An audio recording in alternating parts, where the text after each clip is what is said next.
A decade ago, the concept of same-sex marriage was extremely unpopular in the United States, so much so that neither the Democrats nor the Republicans publicly supported it. The 2012 Obama re-election campaign still endorsed a traditional definition of marriage. I do not support gay marriage. I believe that marriage is the union between a man and a woman. But just 4 short years later, Donald Trump, the candidate for the more conservative party of this country, ran on a platform that supported gay marriage. And now the concept has expanded to the mainstreaming of transgenderism, child groomers, and nearly every other deviant orientation. How did such a drastic change happen in such a short time frame? This was only possible because of the rapid leftward shifting of what we call the Overton Window. While our beloved country is sadly a great example of a nation's Overton window shifting rapidly to the left, believe it or not, France is a solid example of a nation's Overton window shifting to the right. In their last election, 2 of the top 5 finishing parties were considered far-right parties.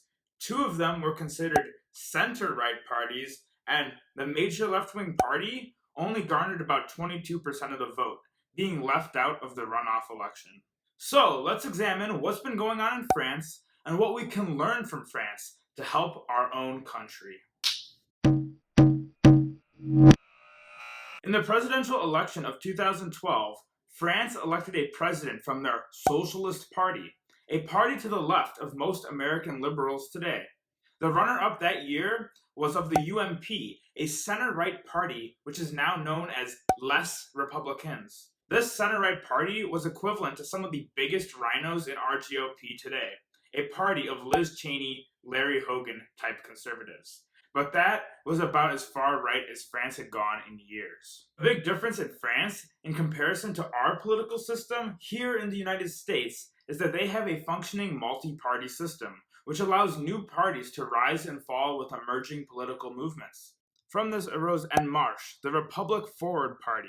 This new party brought together the moderates to the left, the economic right, and the globalist elite into a distinctly pro-European Union party. This globalist party really does tend to resemble our American Democratic Party in many ways. But for France, it is considered a center-right party because of how many socialist and far-left parties exist in the country. But 2017 did not just see the emergence of this new center-right party, but the promotion of another minor party to become a top 2 contender in the country. The National Front, later renamed the National Rally Party, brought Marine Le Pen into the spotlight of French politics, going toe-to-toe with Emmanuel Macron in the second round of the French presidential election of 2017. In France, the National Front was slandered as a dangerous, far-right nationalist party.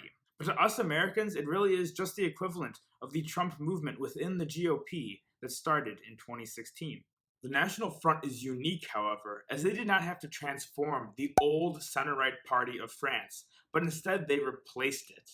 Imagine if Trump founded his own political party in 2016 and replaced the Republican Party as one of the 2 major parties in our system. The rhinos in the GOP would have had almost no influence over Trump and derailing his agenda.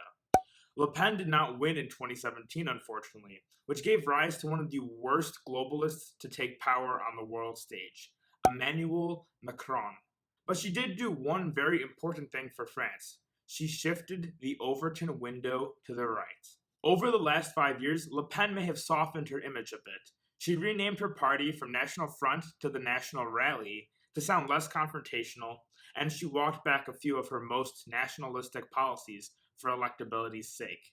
Yet the Overton window continues to shift to the right. Le Pen, in the upcoming second round of this year's election, is the closest the National Front or National Rally has ever been to winning an election. Into the picture comes Eric Zemmour. Now this guy is a true nationalist. With his entrance into the race earlier this year, Le Pen's image was softened, and she actually appeared more moderate, as Zemmour is a real deal nationalist. He's an exciting outsider who truly loves his country and would do anything to save it. His announcement speech is goosebump inducing, and I wish we had one politician in the United States who spoke about our country with the passion and fervor Zemmour has for France. Zemmour's presidential run ended earlier this month, taking 7% of the support in the first round of the presidential election. Sadly, this did not live up to the nearly 20% he was receiving at the beginning of his campaign. Many French nationalists and conservatives decided that voting for Zemmour, while he was the best option, would have hurt Le Pen's share of the vote, and that voting for Zemmour could end up leaving Macron with a challenger from the left, which would have been an absolute nightmare. But this Sunday, April 24th, France will finally have a chance to get a real right-wing president. While she may not be Zemmour, Marine Le Pen, if elected, will be the best president France will have had in decades. She will restore France's position of power as a nation in its own right, not just a part of the European Union. Her election may be the spark that sets off a revolution against the globalist elite throughout the rest of Europe and all of Western culture. But if she is not elected, there is still hope, as the continued shift of the Overton window in France may allow Zemmour to win in the power vacuum that will be created by the retirement of Emmanuel Macron in 2027. But let us pray that it does not come to that. So what can we learn from this to apply to our own country? Well, the most important thing we need to learn is that we don't win by putting up the more electable candidates. Trump shifted the Overton window in 2016, bringing with him a new electorate not yet reached by the GOP. When Trump retires, most likely in 2028, his replacement must be to the right of him, not a more moderate version. We saw this in our country as Reagan was slightly less conservative than Nixon, and Bush was far less conservative than Reagan. Even though we were winning elections, the conservative movement was losing big time. We cannot repeat this in 2028. We need to learn from the mistakes of our past and the successes in France. Keep this in mind with all elections going forward. Change is made by pushing the envelope further and further to the right, not ceding to the so-called center. Let's keep our eyes on France this weekend and keep our minds on our own elections in 2022, 2024, and beyond. Don't moderate. Keep pushing right. That is how we shift the Overton window, and that is how we take back our country.